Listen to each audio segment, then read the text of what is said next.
Di suatu kampung pedalaman, hiduplah sepasang kekasih yang dalam kehidupannya serba kecukupan, atau bisa diperhalus dengan kata ekonomi lemah lembut.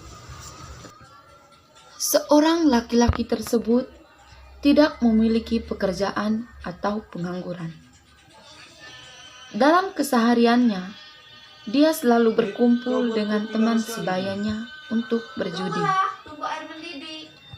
Sedangkan seorang perempuan bekerja sebagai ibu rumah tangga. Untuk memenuhi kebutuhan keluarga, sang perempuan menjual sayur di pasar, sedangkan sang laki-laki hanya berjudi dan tidak bekerja. Hal tersebut yang membuat rumah tangga mereka menjadi berantakan karena sering berkelahi. Pada dasarnya, sang perempuan hanya menasihati laki-laki tersebut untuk tidak berjudi. Namun, karena sang laki-laki yang memiliki sifat keras kepala dan tak mau mendengar orang lain, tak menerima nasihat yang dilontarkan oleh kekasihnya kepadanya.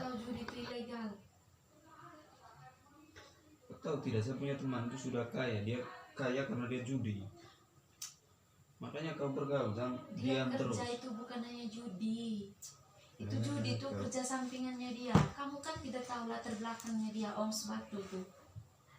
Kamu tidak tahu bagaimana latar belakang keluarganya, ekonominya. Saya maunya seperti istrinya itu, Om. Saya punya teman. Dia tidak banyak omong. Lihat saja sekarang mereka sudah kaya. Dan kita masih miskin begini. Beli beras saja susah. Mana beli air. Coba dulu kamu sekolah tinggi, ini tidak. Pusingku. Pada suatu hari, sang laki-laki mendapat telepon dari sahabat judinya. Laki-laki itu pun mengangkat telepon tersebut dan mereka saling bercerita tentang perjudian yang mereka lakukan dari hari-hari sebelumnya. Padahal saya pasang dari kemarin sudah habis 1 juta nih. Iya bos, saya tidak kena ini bos. Dari sudah hampir 1 minggu nih bos. Saya pasang terus habis 1 juta ini. Tidak pernah kena nih bos. Iya, sebentar malam saya pasang lagi. Saya masih angka 1321. Iya bos. Saking asiknya mereka bercerita, sang laki-laki pun tidak menyadari bahwa percakapan tentang perjudian tersebut didengar oleh kekasihnya. Sampai ketemu besok bos. Dan tiba-tiba, Apa? Kamu setiap hari berjudi terus? Kau hanya tahu beli kosmetik. Kau tahu tidak, ini saya judi ini supaya kita cepat kaya, supaya dapat uang, tidak miskin begini lagi. Tidak. Kamu tahu berjudi itu bikin kita bangkrut. Tidak, saya malas. dari Saya satu malas judi. dengan kau. Pokoknya sekarang kamu harus akhirnya mereka pun berkelahi dan si laki-laki memilih untuk pergi dari rumah. Ketika laki-lakinya pulang ke rumah, akhirnya sang kekasih menasihatinya mulai besok untuk kamu tidak harus berjudi lagi. Cari pekerjaan yang lebih bagus dari perjudian ini. Sekarang saya bisa terima uang ini, tapi kalau misalnya besok kamu judi lagi, saya akan menyerah. Terserah kamu mau berbuat apa lagi, itu urusannya kamu. Sekarang saya tidak peduli. Pokoknya besok kamu harus kerja supaya mendapatkan uang yang halal. Dan juga supaya ekonomi kita juga meningkat, tidak menurun pendapatannya begitu. Ya. Saya minta maaf karena saya sadar bahwa saya punya perbuatan itu tidak bagus, karena uang yang saya dapat itu tidak halal. Dan mulai detik ini saya menyadari hal itu, dan saya ingin bertobat dari judi. Saya berjanji tidak akan judi lagi, meskipun kita di keluarga ini sangat miskin kehidupannya. Ya. Tapi setelah saya pikir-pikir, masih banyak orang yang di luar sana yang hidup lebih sengsara dari kita. Dan saya menyadari bahwa hidup itu harus perlu bersyukur dengan apapun yang didapat atau diperoleh dalam kesehariannya. Dalam situasi kita yang saat ini yang bisa dikatakan ekonomi melembut, saya menyadari banyak hal.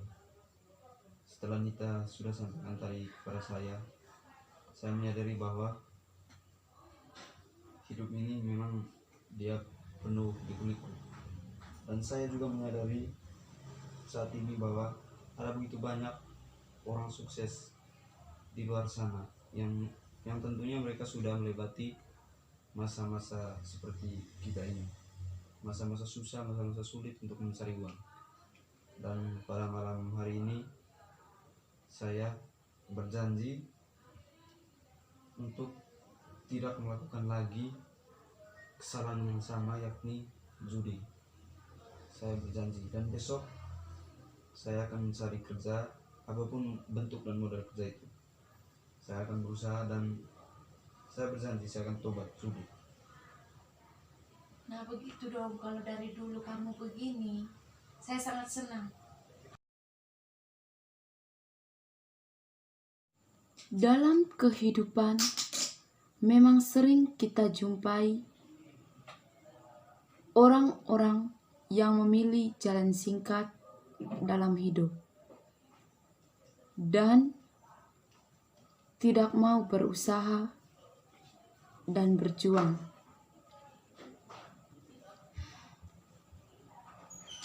Ujung-ujungnya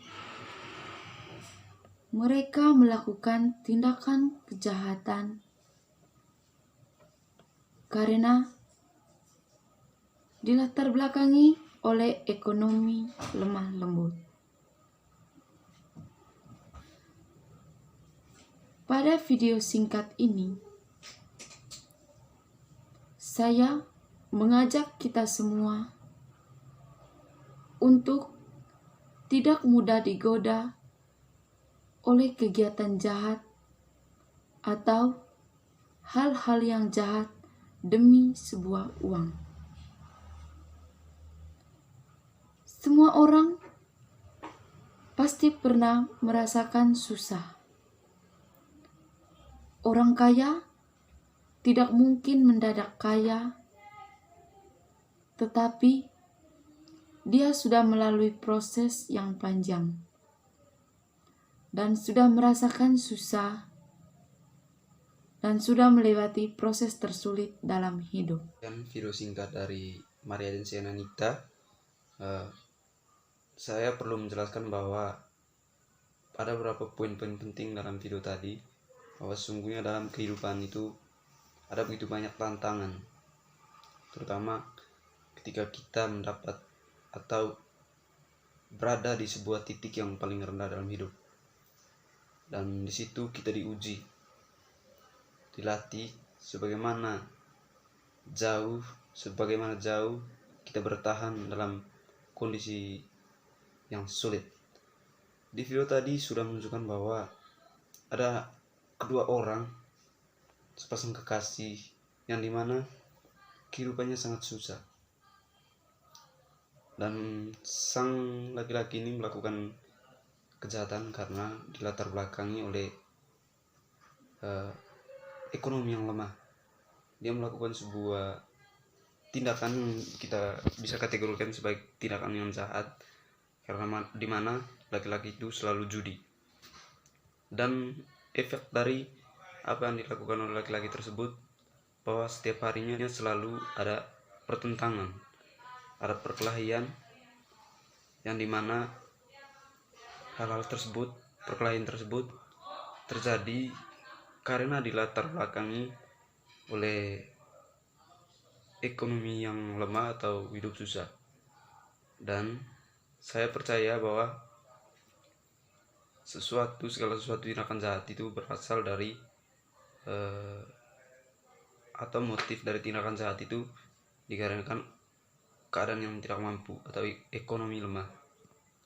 Maka dari itu saya mengajak kita semua untuk mari bersama-sama berusaha berjuang untuk meningkatkan kualitas hidup kita. Karena pada dasarnya ada begitu banyak orang yang sukses, orang yang kaya, yang sudah melewati proses-proses yang sangat sulit dalam hidupnya. Orang kaya tidak mungkin mendadak kaya, tetapi mereka sudah melalui proses yang sangat panjang. Orang kaya pasti pernah merasakan hidup susah. Dia tidak mungkin langsung melonjak kaya.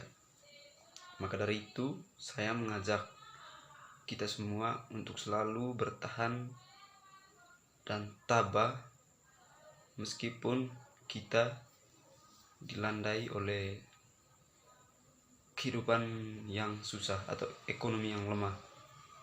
Dan pada kesempatan ini saya perlu menerangkan bahwa sebuah kehidupan itu ibaratnya sebuah roda yang berputar. Dan ketika kita hari ini susah, maka saya yakin dan percaya besok kita akan mendapatkan hal-hal yang baik. Tetapi dengan catatan bahwa dalam keadaan susah tersebut, dalam titik terendah pun kita bertahan. Maka saya yakin dan percaya kita akan menjadi manusia yang sukses di negara kita yang tercinta ini.